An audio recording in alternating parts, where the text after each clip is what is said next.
네, 이번 시간은 디기탈리스 글라이코사이드라고 하는, 우리말로는 디기탈리스 배당체라고 하는 약물에 대해서 알아볼 텐데요. 대표적으로 뭐가 있죠? 바로 디곡신이 있죠. 자, 얘네들은 디기탈리스라고 하는 식물에서 유래됐기 때문에 이렇게 묻고요. 대표적으로 디곡신이 심부전에서 심장의 수축력을 향상시키는 강심제로서 사용이 되는 거 들어보셨죠? 그래서 제가 일단은 기전을 먼저 설명드리고 그 다음에 임상적으로 어떻게 활용이 되는지, 그쵸? 특히나 이제 신부전에서 어떻게 쓰는지 좀 자세하게 설명드릴 거고요. 그 다음에 부작용 이렇게 마무리를 할 거거든요. 그래서 이렇게 끊어서 진행을 하겠습니다. 우선 메커니즘을 한번 봅시다. 네, 우선 세포를 하나 그려볼게요. 자, 그리고 여기에는 나트륨 칼륨 펌프가 있습니다. 이 펌프는요, 우리가 이제 나트륨, 칼륨을 그쵸, 이렇게 억지로 농도에 역행해서 그쵸, 이동시키기 때문에 ATP라고 하는 걸 써야 됩니다. 그래서 바로 이 ATP를 쓰는 효소에 의해서 움직이는데요. 자, 원래 이제 세포 외부에 나트륨이 많고 안에는 적습니다. 그리고 상대적으로 안에는 칼륨이 많고 밖에는 좀 적죠. 그런데 우리가 억지로 이걸 계속 유지하기 위해서 원래 가만히 두면 나트륨이 많은 데서 안으로 들어오려고 하겠지만 그거랑 이제 역행해서 거꾸로 퍼내고 나트륨을, 그 다음에 칼륨은 집어 넣는 거죠. 그러다 보니 당연히 ATP라고 하는 에너지를 쓰는 거죠. 그리고 이렇게 열심히 형성을 한, 그쵸? 밖에서 안으로 들어오려고 하는 힘을 잡고 형성을 하는 거고요. 그걸 이제 이용한 게 바로 칼슘과 나트륨 채널이 있는 겁니다. 그래서 자, 가만히 두게 되면 나트륨은 이렇게 안으로 들어오려고 하고 바로 이 힘을 이용해서요. 안에 있는 칼슘을 밖으로 퍼내는 겁니다. 자, 바로 디옥신이 어디서 등장을 하냐면요. 이 나트륨, 칼륨, ATPase 요걸 이제 억제하는 게 디옥신입니다. 그렇게 되면 이렇게 나트륨의 기울기가 잘 형성이 안 되겠죠. 그러면 당연히 이게 이제 기울기가 잘 형성이 안 되니까 이 유인력, 드라이빙 포스를 쓰는 그쵸, 이런 이제 채널도 영향을 받게 되면서 칼슘이 제대로 이제 펌핑이 안 되면서 점점 이 안에 쌓이게 되겠죠. 자, 그렇게 되면 세포 질환에 칼슘이 쌓이게 되고 또 그쵸, 제가 이제 CCB 설명드렸었는데 자, 친구들아 내가 왔다. 그러면 이제 그쵸, 숨어있던 친구들이 칼슘이 이제 막 그쵸, 소기관에서 나와서 방출이 되는 겁니다. 자, 이 안으로 이제 그쵸, 유리가 되면서 유의미한 칼슘이 상승하게 되면서 1년에 그쵸, 막 또 칼슘과 관련된 뭐 칼모듈린 등등, 그래서 또 미오신과 액틴 그쵸, 이게 수축을 하게 되는 겁니다.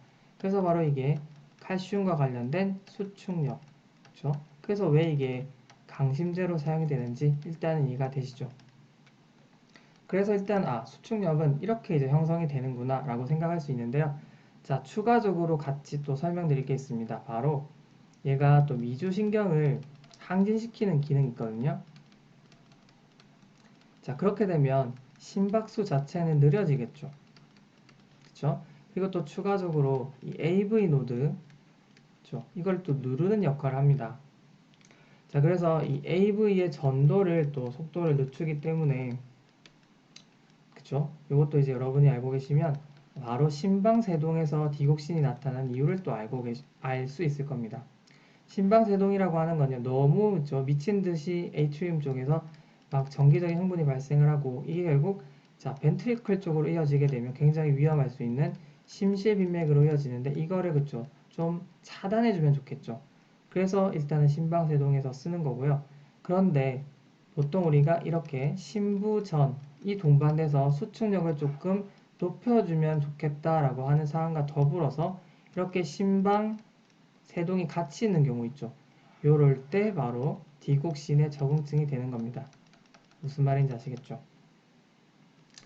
자, 그리고요. 또 나중에 제가 사이드 이펙트 할 때도 설명드릴 텐데 이왕 기전을 제가 좀 설명드렸으니까 같이 이야기를 하면요.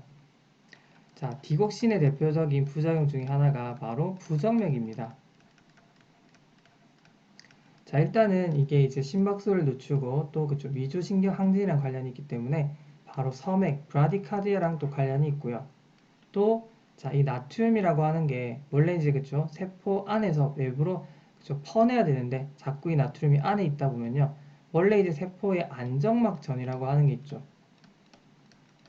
레스팅 포텐셜이라고 하는 게 있는데, 자, 상대적으로 원래는 그쵸, 바깥이 플러스고 마이너스로 유지가 되다가 탈분극이 되면서 그쵸, 나트륨이 쑥 들어오게 되면서 플러스가 많아지면서 이렇게 그쵸, 액티베이션이 되는 거로서 생각하시면 되는데, 원래 이제 나트륨이 조금 그쵸, 펌프가 제대로 기능을 못하게 되면서 좀 많아지게 되면 상대적으로 좀 그쵸, 이게 원래는 쭉 깊은 마이너스로 유지가 되는 레스팅 포텐셜, 보통 마이너스 90mV라고 하면요, 이게 일반적인 상황보다 조금 플러스가 많아지니까 높아집니다.